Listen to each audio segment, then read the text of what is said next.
সফল রাষ্ট্রনায়ক হিসেবে মেনে নিতে পারত, আমার দেশে ঘুষ চলতো না, আমার দেশে মদ চলতো না, আমার দেশে চুরি হতো না, আমার দেশে লুটপাট দুর্নীতি হতো না, আমার দেশে মসজিদগুলিতে জুতো চুরি হতো না। কথা কি আসতে হলো কি আওয়াজ?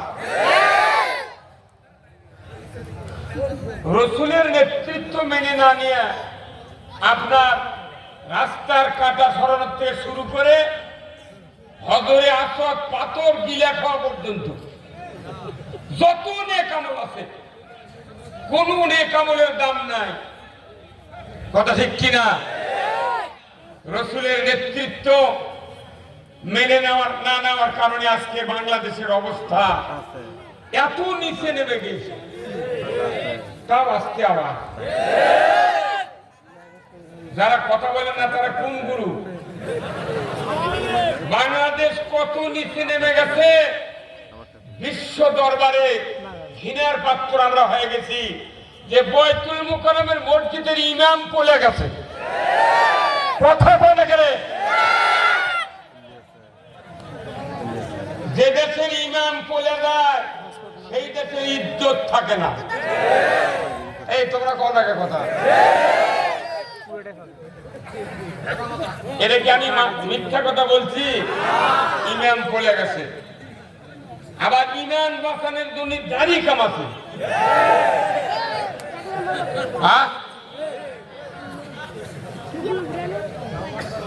কথা বলে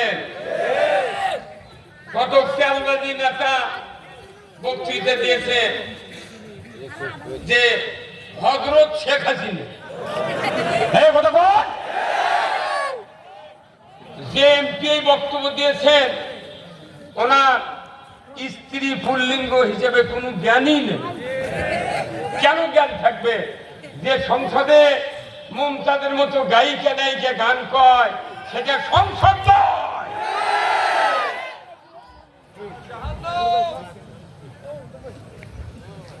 এরপরে এদেশ আমরা গড়তে চাই। কি করতে চাই? গড়তে চাই। যারা গড়তে বাধা দিবে তারা ইসলামের পক্ষের শক্তি নয়। আপনারা কি এই দেশ গড়তে চান? কারা কারা দুহাত তুলে দেখা। লিল্লাহে তাকবীর, নারে তাকবীর। আলহামদুলিল্লাহ। কি দিয়া করবেন? কি দিয়া? না, ইসলাম দিয়ে। এক্ষুনি আমার এক ভাই বললেন, আপনারা কি কোরআনের পক্ষে আছেন? সবাই হাত তুললেন, চিৎকার করলেন। পৃথিবীতে বিশেষ করে বাংলাদেশে সবাই কোরআনের পক্ষে। দাড়ি, টুপি, জুব্বা, পাগড়ি, মাদ্রাসা, হজ, উমরা, ইতিকাফ, রোজা, কুরবানি, যত ধর্মীয় বিষয় আছে সব আমরা মেনে নিয়েছি, কিন্তু ইসলাম মেনে নিতে পারি না। ইসলাম একটা আলাদা জিনিস। ইসলামের সাথে বিরোধিতা অন্য দাড়ি, টুপি, জুব্বা, মেসাকের সাথে বিরোধিতা নাই। সম্মানিত ওসি সাহেব অনেক মূল্যবান কথা বলেছেন যে মাদকের ব্যাপারে। কথা ঠিক কিনা? বাংলাদেশের সংসদে আইন পাস হতে হবে যে ইন্নামাল খামরু ওয়াল মাইসিরু ওয়াল আনসাবু ওয়াল আজলামু রিজসুম মিন আমালিশ শায়াতিন ফাস্তানিবুহু লাআল্লাকুম তুফলিহুন। এই একটা আইনই যথেষ্ট। সংসদে মদ, জুয়া, লটারি বন্ধর জন্য সংসদে আইন পাস করেছে মদ খাওয়ার, আর কোন কোন বলা হচ্ছে মদের বিরুদ্ধে আন্দোলন করে।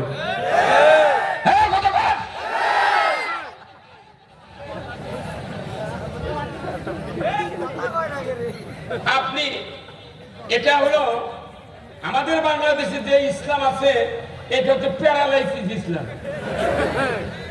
মানুষের বডি আছে, হাত পা আছে, কিন্তু শক্তি নেই। কি নাই? যতদিন পর্যন্ত না ওসি সাহেবের মুখ দিয়া, এসপি সাহেবের মুখ দিয়া, ডিসি সাহেবের মুখ দিয়া কথা না বাড়াবে। যারা মদ পান করবে ধরা মাত্রই 80টা বেত্রাঘাত, কাউরো সুপারিশ করা যদি আমরা দেখি তাকেও 40টা বেত্রাঘাত। ঘড়ি ধরে 5 মিনিটে মদ বাংলার সীমানার বাহিরে ভারতে মুদির কুলে যা করবে প্রথম।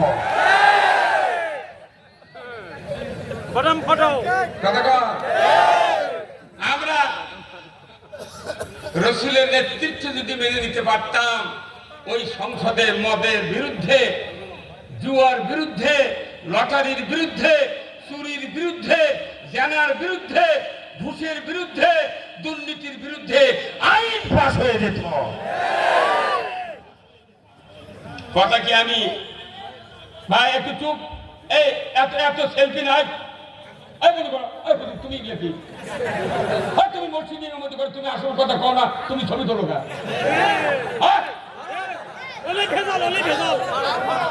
আমার কথা শুনবে তোমার, কিসের কিসের ভিডিও করো? আমার কথা শোনো, 1 সেকেন্ড কথা না শুনলে তুমি কিচ্ছু বুঝতে পারবে না। আর যদি কেউ এই মাহফিলে আসতে দূরে থাকে, আমাকে কালকে স্বপ্নে দেখতে হবে। আমি তেলবাজি করার জন্য আসিনি, আমি হচ্ছে আল্লাহর কথা বুঝানোর জন্য। না, যে লোক দাঁড়িয়ে আছে থাক, ওটা আমাদের সিকিউরিটি গার্ড। যে লোক আছে এই লোক হলে উত্তরবঙ্গ দখল হয়ে যাবে।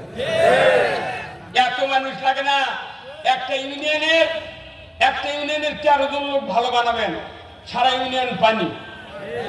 সারা বাংলাদেশে 300টা এমপি, 2টা সিট নিয়ে একজন এমপি, 4 লক্ষ লোকের ভিতরে একজন লোক ভালো বানান যাচ্ছে না।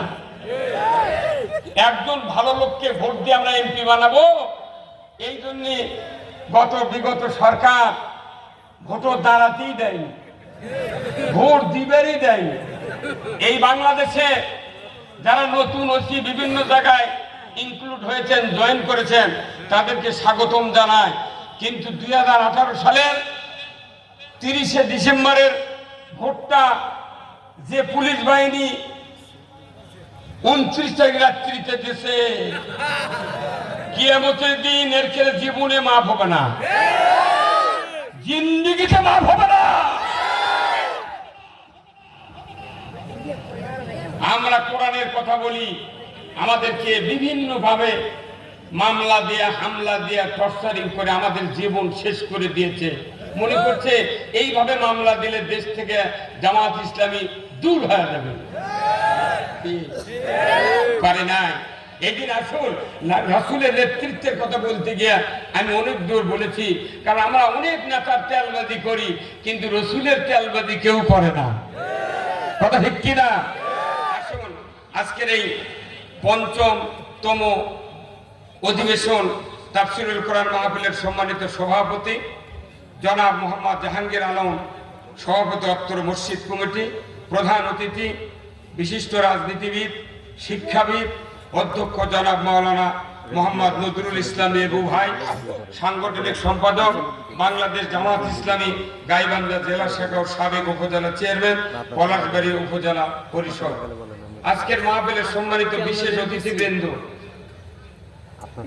জনাব মোহাম্মদ আবু বকর সিদ্দিক, জনাব মোহাম্মদ গোলাম মোস্তফা, জনাব মোহাম্মদ আবু তালেব মাস্টার, জনাব মোহাম্মদ শাহ আলম সরকার, জনাব গোলাম মোস্তফা, জনাব মোহাম্মদ আব্দুল সোবহান মন্ডল এবং এই পলাশবাড়ী উপজেলার থানার ইনচার্জ ওসি সাহেব জনাব জুলফিকার আলী ভুট্টু ভাই, সম্মানিত বিশেষ অতিথিবৃন্দ, সকলকে আল্লাহ দিন বোঝার তৌফিক দিক, বলুন আমিন। আমন্ত্রিত অতিথিবৃন্দ 3-15-45 জন, আল্লাহ সকলকে ইসলাম বিজয়ের পথে কাজ করার তৌফিক দান করুন, বলুন আমিন। মঞ্চে বসা সুধীবৃন্দ, সামনে বসা মুরব্বিনে কেরাম, হাজী সাহেবগণ, বিভিন্ন মসজিদের ইমাম, মুয়াজ্জিন, মুক্তাদি সহ বিভিন্ন রাজনৈতিক দলের নেতৃবৃন্দ, যুবক ভাইরা, প্রাইমারি, মাদ্রাসা, হাই স্কুল, কলেজ, বিশ্ববিদ্যালয়ের শিক্ষক মহোদয় এবং ছাত্র ভাইয়েরা, পর্দার অন্তরালে মা ও বোনেরা, কচি কাচারা এবং আজকের এই মাহফিলের ইন্তেজামিয়া কমিটি বর্গ, যুবক ভাইয়েরা, জাতির বিবেক, সাংবাদিক ভাইয়েরা, প্রচার মিডিয়ার সম্মানিত মাইকালা এবং ভিডিও ম্যান ভাইরা, সবার প্রতি আমার সালাম। আসসালামু আলাইকুম ওয়া রাহমাতুল্লাহি ওয়া বারাকাতুহু। কেমন আছেন? আলহামদুলিল্লাহ। আছি আলহামদুলিল্লাহ। আমি আপনাদেরকে একটি কথা বলবো, সেটা হলো কি, যে এই যে আমরা বক্তৃতা দিচ্ছি সারা বাংলাদেশ, 54 বছর হলে বক্তৃতা চলছে, কথা ঠিক কিনা? মসজিদের ইমাম, তাফসীর মাহফিলে, তারপরে সুধী সমাবেশ, বিভিন্ন ধর্মীয় কার্যকলাপ বক্তৃতা চলছে। এই বক্তৃতাগুলি হলো মসজিদের খুতবা সহ, এই বক্তৃতাগুলো একটা সার্কুলার, একটা কি সার্কুলার, বোঝেন? একটা চাকরির সার্কুলার ছাড়ে না, যে এই পাস, এই ডিগ্রি, এই অভিজ্ঞতা দিয়ে এই বয়সের ভেতরে আপনারা যদি দরখাস্ত করেন তাহলে এটা সার্কুলার চালু হলো। মসজিদের ইমাম সার্কুলার দেয় প্রতি শুক্রবারে, জুমার দিনে ওই খুতবাতুল আহকাম, সানি খুতবা তেলাওয়াত করে, প্রথম খুতবার পরে সানি খুতবা, এটা একটা সার্কুলার, বক্তব্য সব সার্কুলার। সেটা কি? ইমাম সাহেবরা তেলাওয়াত করেন, ইন্নাল্লাহা ইয়ামুরু বিল আদলি ওয়াল ইহসান ওয়া ইতাই যিল কুরবা ওয়া ইয়ানহা আনিল ফাহশাই ওয়াল মুনকার ওয়াল বাগি ইয়াইযুকুম লাআল্লাকুম তাযাক্কারুন।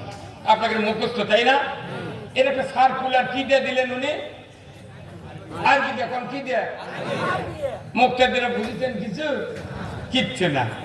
এই সার্কুলার যে কাজ, এর অর্থ হলো যে আমি আল্লাহ নিশ্চয় তোমাদের উপর হুকুম জারি করছি, তোমরা ন্যায় বিচার করো, অন্যায়, ফাহিশা, অশ্লীল আর গর্হিত কাজ থেকে বিরত থাকো। এইগুলি হলো সবচেয়ে উত্তম জিকির। জোরে বলেন না কে ঠিক? এই সার্কুলার দিল ইমাম। এরপরে দ্বিতীয় সার্কুলার হাদিস, সেটা হলো ওয়াসুলতানু জিল্লুল্লাহি ফিল আরদি মান আহানা সুলতানাল্লাহি ফিল আরদি আহানাহুল্লাহ। আছে না না ইমাম সাহেবরা? এই সার্কুলার হলো, আল্লাহ নবী বলছেন, ন্যায়পরায়ণ শাসক আল্লাহর ছায়া সদৃশ্য।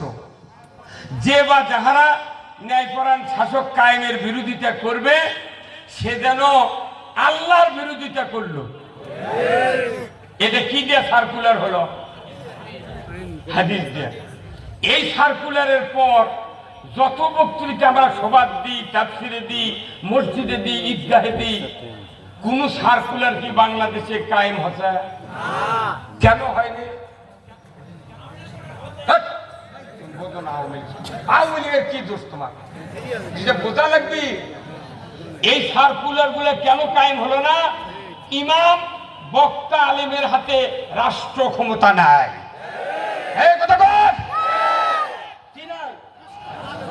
রাষ্ট্র ক্ষমতা নাই। এদের সার্কুলার দেওয়ার সেই অভিজ্ঞতা আছে, কিন্তু ক্ষমতা নাই। তাহলে ক্ষমতা যেহেতু নাই, সার্কুলার দিয়ে কোনো লাভ আছে? আবার দেখেন, সার্কুলার দিচ্ছে ওই মানিকগঞ্জের মমতাজ, কথা বল। আবার সার্কুলার দিচ্ছে দীপুমণি। কি সার্কুলার? যে আমরা বহুদিন হলে শিক্ষা ব্যবস্থা সৃজনশীল থেকে নৈবেত্তিক থেকে গঠনমূলক শিক্ষা ব্যবস্থা চালু করতে চাই। মাননীয় স্পিকার, এদেশ বৈষম্যবিহীন দেশ করতে চায়। হিন্দু মুসলমান সবাই বস করে, অতএব প্রত্যেক পাঠ্যপুস্তকে মা দুর্গা, কালী, অমুসলিমের এই যে ধর্মীয় অনুশাসন আছে, এইগুলিকে পুস্তকে লিপিবদ্ধ করতে হবে। এটা একটা সার্কুলার, কথা ঠিক কিনা? শিক্ষামন্ত্রীর পর আবার প্রতিমন্ত্রী বলছে, আমরা অনেক গবেষণা করে দেখেছি, জাতির এই ছোট্ট ছোট্ট বাচ্চাদেরকে যদি বিবেকবান করা যায়, তাহলে ব্যাঙের মতো লাফান শিখাতে হবে।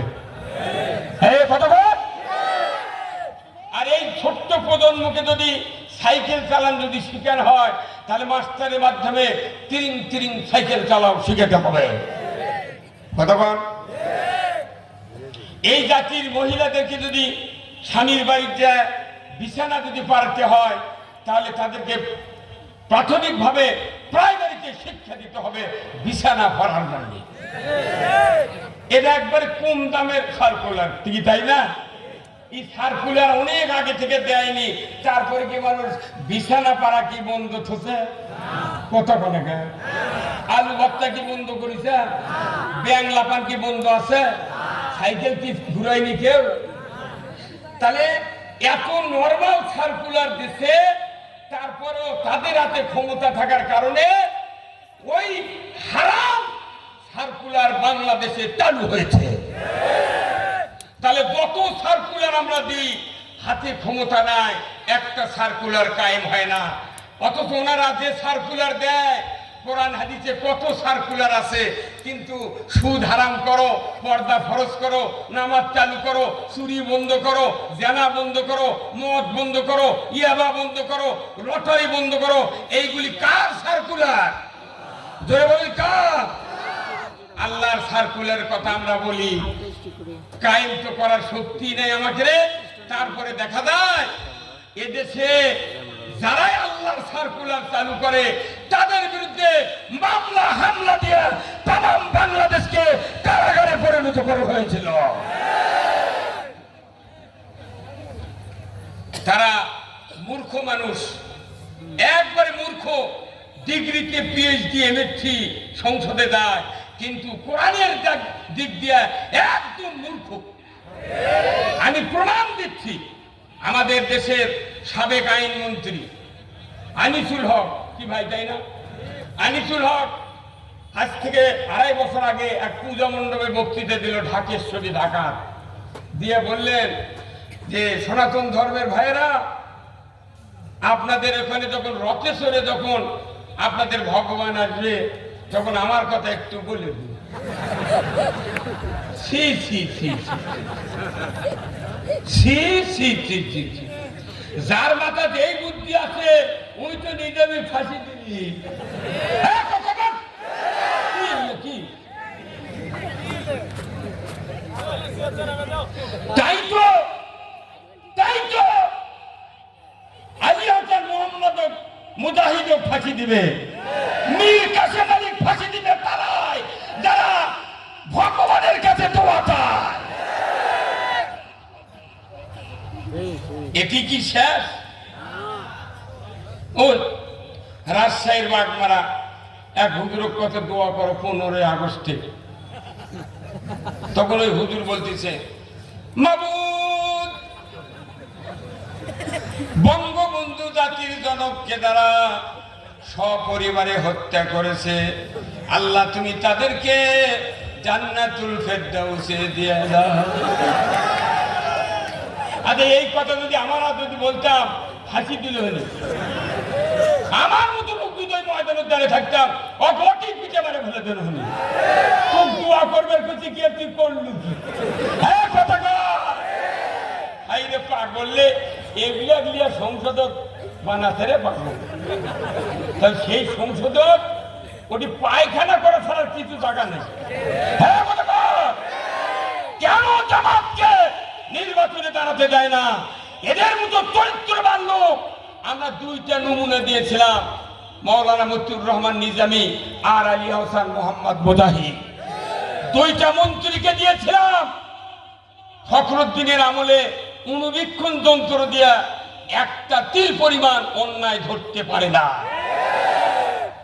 তাদের উপর কেন এই মিথ্যা মামলা দেয়া দুনিয়ার থেকে বিদায় করলো? কারণ কি, এই 2 জন মন্ত্রীদের সুনাম আরো যদি 20 জন মন্ত্রীর আমাদের থেকে সংসদ আছে, তাহলে আমাদের সব বন্ধু।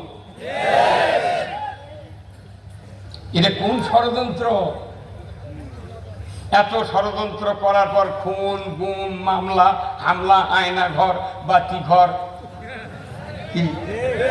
সব করে দেখলে যে না, তাও তো এক দাবান যায় না। আবার করলো কি, তাহলে ভোটর দাঁড়াবেন, দেওয়া যাবে না। ভোটর দাঁড়ালো উপজেলা চেয়ারম্যান জামাতের থেকে, বিএনপির থেকে দাঁড়ালো, এমপি দাঁড়ালো জামাতের থেকে, বিএনপির থেকে দাঁড়ালো, ধরে লেদা করছে, তোর কি বাঁচার ইচ্ছা আছে?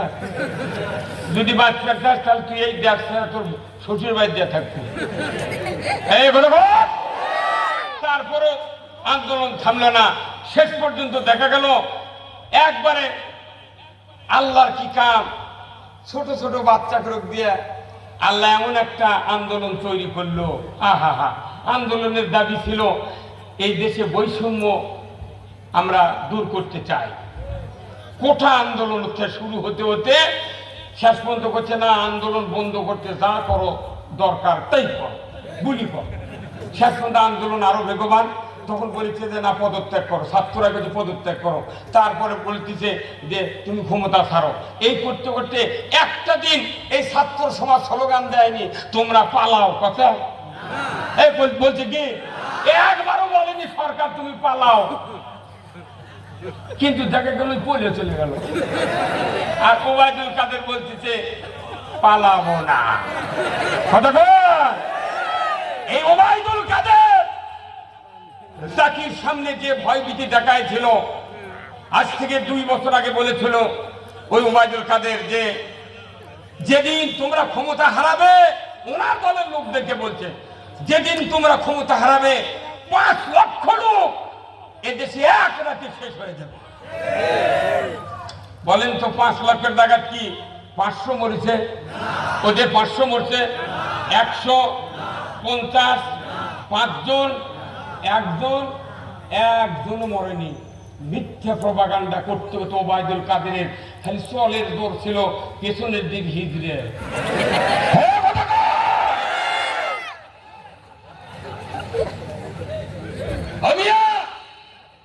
জাতিকে ধ্বংস করতে গিয়ে যা দরকার এই সরকার করেছে, কিন্তু আমরা তাদেরকে ধন্যবাদ দিই যে তারা পলে গেছে, ভালো কাম করছে। কি ভাই, কারণ কেউ তো লাঠি নিয়ে তারা ধরিনি আমরা, এটি থাকলে হয়তো মারামারি হলে হয়নি, কিন্তু পলে গেছে। এখন আপনি শোনেন, এই যে কোরআন শরীফে 6362টা আয়াত আছে, 2-4 আয়াত কম বাড়া।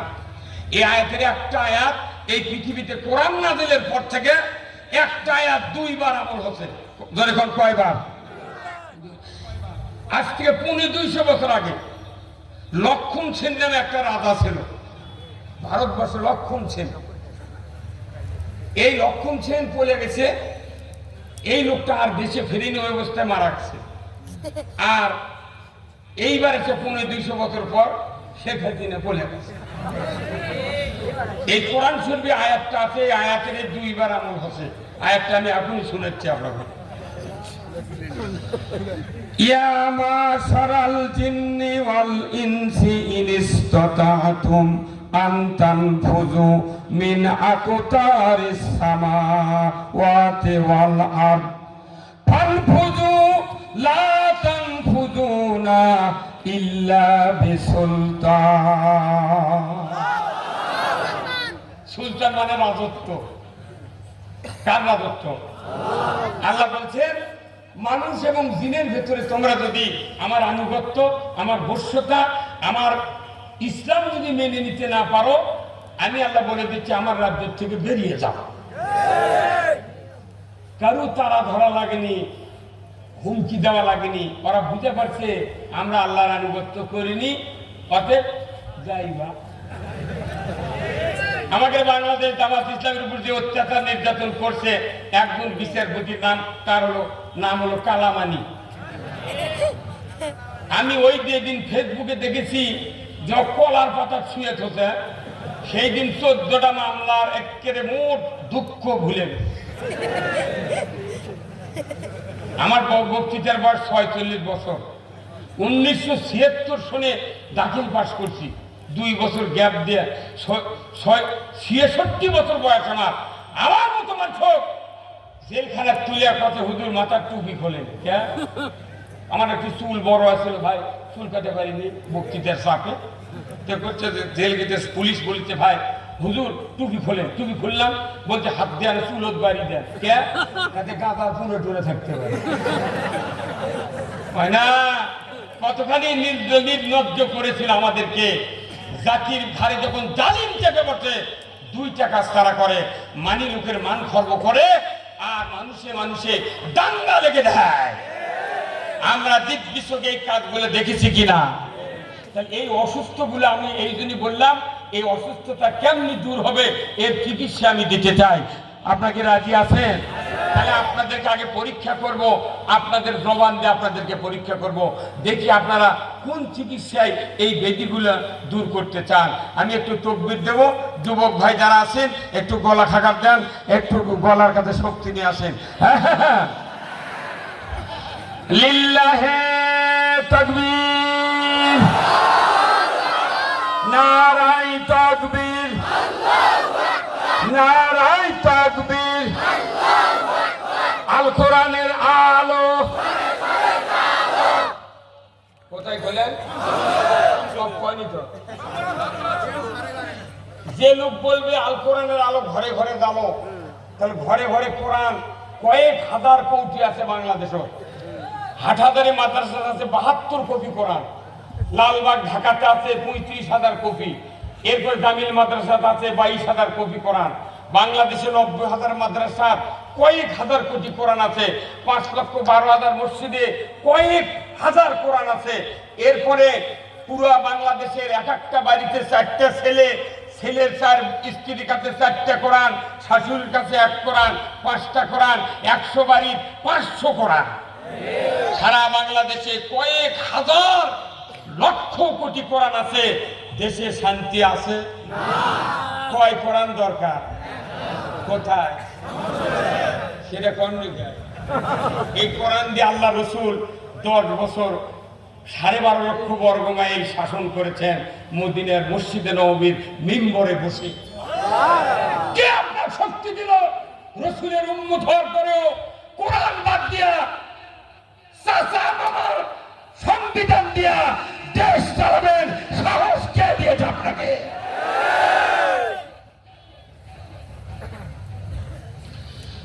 ভাইরা আমার, কোরআনুল কারীম রব্বুল আলামিন আয়াত নাযিল করে দিলেন আদম আলাইহিস সালাম থেকে শুরু করে শেষ নবী পর্যন্ত। কোরআনুল কারীম যত সহিফা, যত কিতাব আল্লাহ তাআলা নাযিল করেছেন, আসমান থেকে প্রত্যেকটা কিতাবে একই বক্তব্য দিয়েছেন। সর্বপ্রথম সেই বক্তব্যটা কোরআনে আল্লাহ সূরা বাকারার ভিতরে নাযিল করে দিয়ে বলেছেন, কুল নাহবিতু মিনহা জামিআ ফাইম্মা ইয়াতিয়ান্নাকুম মিন্নি হুদান ফামান তাবিয়া হুদায়া ফালা খাউফুন আলাইহিম ওয়ালা হুম ইয়াহজানুন। এই কথাটার অর্থ হলো, আদম বংশধর পৃথিবীর জমিনে নেমে যাও, মিন্নি হুদান, আমার তরফ থেকে যে হাদায়াত বানিয়ে যাবে, ফামান তাবিয়া, যদি এতাত করতে পারো, ফালা খাউফুন, তোমাদের জন্য ভয় নাই, ওয়ালা হুম ইয়াহজানুন, তোমাদের জন্য কোনো দুশ্চিন্তা নাই। ব্যক্তিতে, পরিবারে, সমাজে, রাষ্ট্রে, অফিস, আদালত, কোর্ট কাছারি, অর্থনীতি, বিচার বিভাগ, লেনদেন, বিবাহ সাথী, কুরবানি, ইতিকাফ, রোজা, লেনদেন, ওয়ারিস মিটান, যত কার্যক্রম পৃথিবীর জমিনে থাকবে, আমার আল্লাহ বলেছেন কোথাও তোমাদের কোনো ভয় আর চিন্তা থাকবে না। কার কথা? এরপরে দ্বিতীয় আয়াত, ওয়াল্লাযীনা কাফারু ওয়া কাযযাবু বিআয়াতিনা উলাইকা আসহাবুন নারি হুম ফিহা খালিদুন। যে বাজাহারা এই কোরআনের কথাগুলিকে মিথ্যা মনে করবে, অবিশ্বাস করবে, তারা কিয়ামতের দিন জাহান্নামের আগুনের সাথী সঙ্গী হবে। তাহলে এই কোরআনের এই 2টা আয়াত যদি বাংলাদেশের জনপ্রতিনিধিগুলি যদি পড়ে পড়ে বুঝতেন, এই দেশে কোরআন বিরোধী একটু আইন পাস করতে পারতেন না। ওরা এত বড় শিক্ষিত লোক। এই যে আমাদের স্পিকারের নাম কি ছিল ভাই সংসদের? শিরিক শারমিন। আপনাকে এই দিকে বাড়ি করতে পারি না? না, জামালপুর কিসে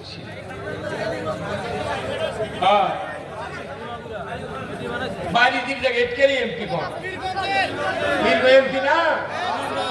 ওনার সাথে আমি একটা ফেসবুকে দেখেছি 10-12টা মাদ্রাসার প্রিন্সিপাল সুপার অধ্যক্ষ ওনার সাথে দেখা করবে গেছেন। এই দেখেন আপনারা, উনি মাথার কাপড় ফেলে দিয়া চেয়ারের বসে থেকে মোবাইল টিভি চার বড় বড় হুজুর তাকে সামনে বসে আছে। কথা বলতে গে আর আমাদের একটা স্ত্রী যে খালি বোরকা না পরে যে মার্কেটে যায় সেই দিন আমার বক্তৃতা শেষ। যে জাতির নেতৃস্থানীয় লোকেরা,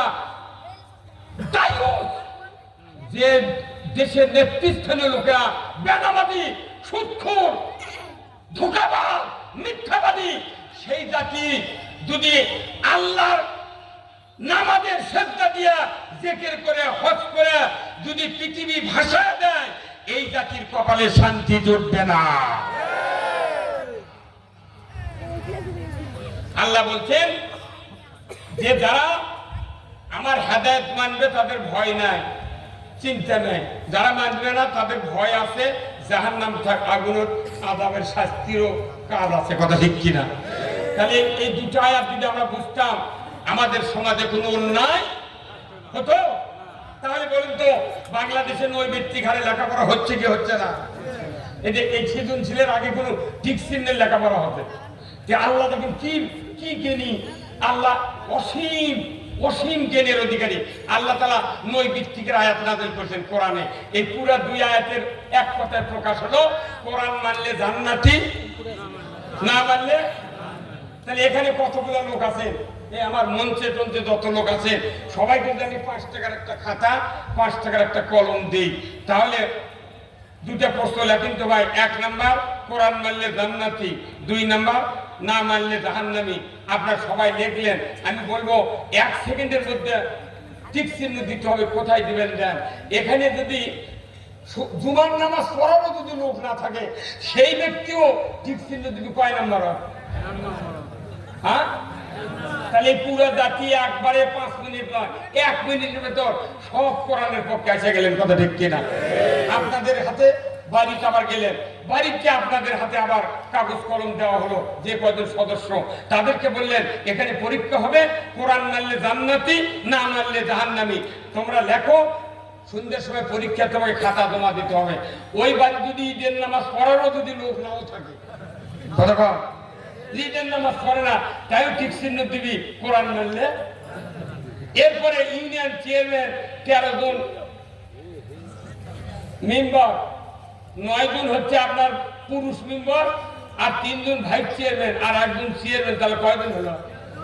13 জন। এই সচিব যদি বলে খাতা কেন কলম কেন, আমাদের সবার হাতে দাও।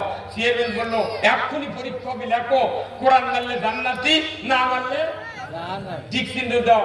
5 সেকেন্ডের মধ্যে ঠিক চিহ্ন দিয়ে দিবি যে কোরআন মানলে জান্নাতি। তাও কে? যে মেম্বার 6 মাসের মধ্যে ফজরের ওযু করেনি, ইও ঠিক চিহ্ন দিবি 1 নাম্বার। হ্যাঁ, সংসদে 300 জন এমপি আছে। শিরিন সাহেব প্রধানমন্ত্রী বললেন যে তুমি তাড়াতাড়ি খাতা দাও, 300 জন এমপির মধ্যে লেখো কোরআন মানলে জান্নাতি, না মানলে জাহান্নামী, ঠিক চিহ্ন দাও। তাহলে মুরাদও 1 নম্বর টিক দিবি। এই কথা কর। এই বাংলাদেশের মোট মাত্র কোরআনের পক্ষে যে কয় মিনিট লাগলো? তারই জন্য এতই বক্তৃতা, লেসুরে বক্তৃতা, সাইদির মতো লোক একবারে 60 বছর বক্তৃতা দিয়ে জেলখানার মধ্যে 13 বছর থেকে তাও আশা মিটলো না। জানলো যে আমাদের বদ্ধ আর থাকবে না, যদি সাইদিক না আমরা ফেলে দিই তাহলে তো ই যদি বাড়ায় আমাকে আরো শেষ। কথা কর। আর ওই বাগের লাগানো কপড়া ওই ডাক্তার নাম কি, ওগুলোর নাম মনে থাকে? নায়ক নায়িকের নাম মনে থাকে কি? নিয়া ইঞ্জেকশন পুশ করে তাকে শহীদ করে দেওয়া হয়েছে। সেই লোকটার জানাজাও শুদ্ধ ঢাকাত করবে দেয়নি। এটা কি কমটা আমাদের দুঃখ? হ্যাঁ, আর আজ কি হলো? জানাজা করবে দিল না, ভালো। তোর তো পুরানো কব্বরে শোয়া লাগলো। কথা অগ্নিকন্যা, ওই অগ্নিকন্যার কাছে মসজিদ যে তোর মাথা দিয়ে ডুব ডুবি চামড়া দেয়া। কথা কর। এগুলার সব প্রতিফল আল্লাহ পৃথিবীতে দেখায়। আমার আল্লাহ বলেছেন, ঈমান আছে যার এদের শুধু নয়, যারা মানুষ তাদেরকে কোরআন দেয়া হেদায়েত দেব আমি আল্লাহ। এই জন্য কোরআন নাযিল করেছে, জোরে বলুন ঠিক কিনা। আল্লাহ কোরআনে বলছেন, শাহরু রমজান আল্লাযী উনজিলা ফীহিল কুরআন হুদাল লিন-নাস ওয়া বায়িনাতিম মিনাল হুদা ওয়াল ফুরকান। আমার আল্লাহ বলেছেন, রমজান মাসে আমি কোরআন নাযিল করেছি, দুইটি উদ্দেশ্য। এক নাম্বার হুদাল লিন-নাস, মানুষ শুধু হেদায়েত হবে, আর হক আর বাতিল, ন্যায় অন্যায়, সুদ আর ঘুষ আর যাকাত আর সুদ আলাদা হবে।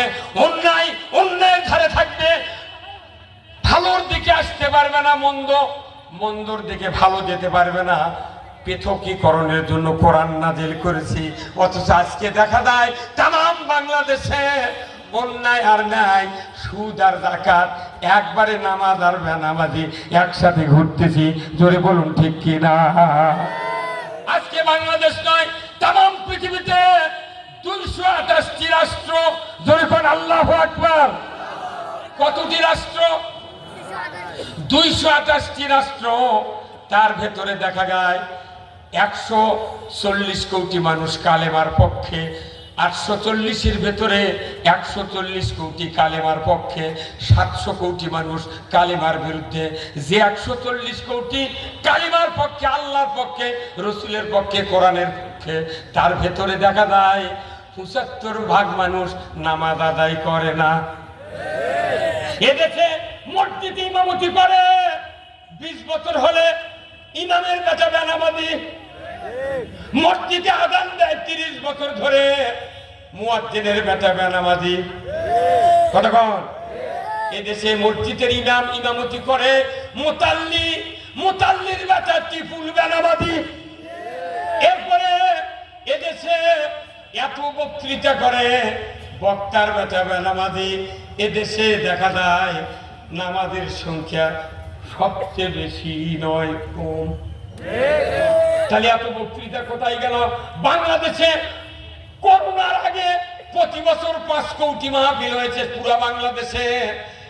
একটা করে মাহফিলে যদি একজন লোক ভালো হতাম, তাহলে এক বছরে 5 কোটি ভালো হয়ে যেতাম।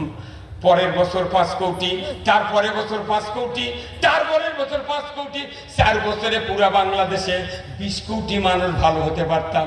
কিন্তু দেখা যায় ইমানদার 18 কোটি, আরো 2 কোটি ভারতের থেকে হাওলাত করা লাগতো। একজন লোক এতগুলো লোকের মধ্যে ভালো আর কি ব্যাপার হলো ভাই? কিন্তু 5 কোটি মাহফিল আছে বাংলাদেশে প্রতি বছর, তার 5 কোটি ভালো হচ্ছে কিছু হয়নি, খালি ক্ষমতা নেই। এক শ্রেণীর হুজুররা কয়, না তোমরা ক্ষমতা দিচ্ছ দুনিয়াদার, তুমি বোঝো। তাহলে কোরআন শরীফে আয়াত আছে না, রব্বানা আতিনা ফিদ দুনিয়া হাসানা ওয়া ফিল আখিরাতি হাসানা ওয়া কিনা আযাবান নার। আল্লাহ প্রথমে বলছেন, বান্দা তোমরা রবের কাছে দোয়া করো, আগে তুমি দুনিয়ার ভালাই দাও। দুনিয়াতে যদি চুরি, মদ, জুয়া, জানা, ব্যবসা বন্ধ না হয়, তোমার নামাজ দিয়ে কি লাভ? কত ঘন্টা কাটবে? হয়ে গেছে প্রতিগুলো কয় কিরে তেল তেলে তেল তেলে। আপনার সাইকেল চেনেন ভাই? এই সাইকেল চেনেন?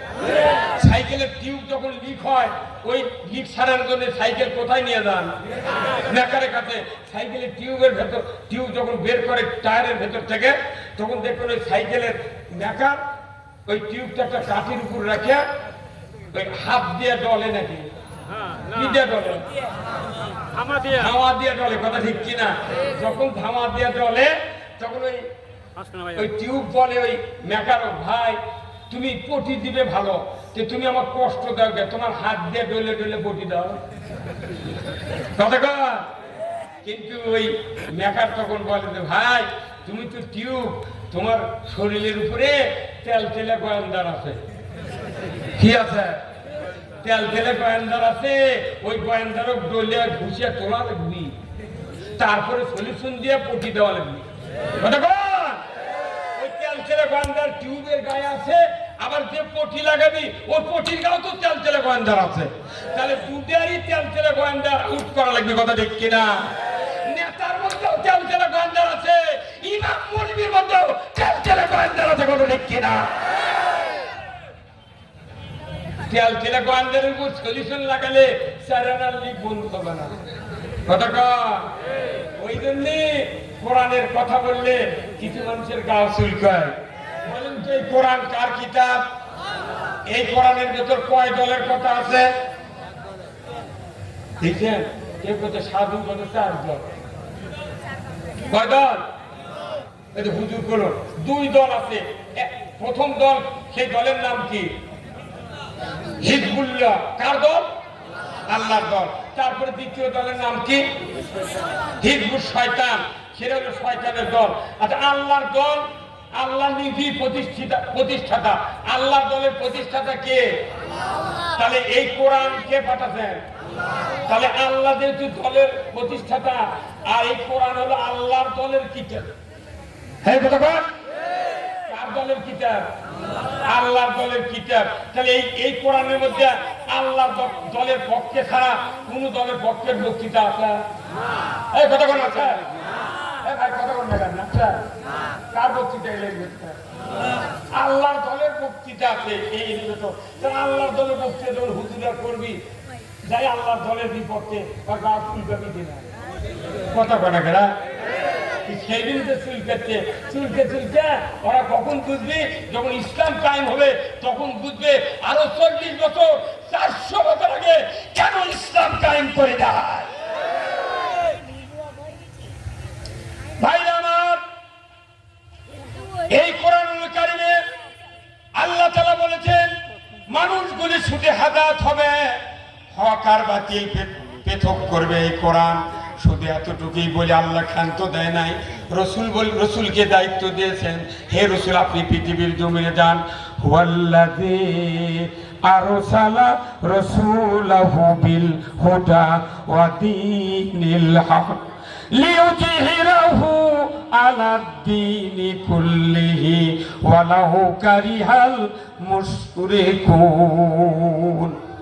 আমার আল্লাহ বলেছেন, নবী হে, আমি সেই সত্তা, তিনি তার রসুলকে আমি পাঠিয়েছি সত্য হাদায়াত দেয়া, জীবন ব্যবস্থা দেয়া, দ্বীনি হক দেয়া।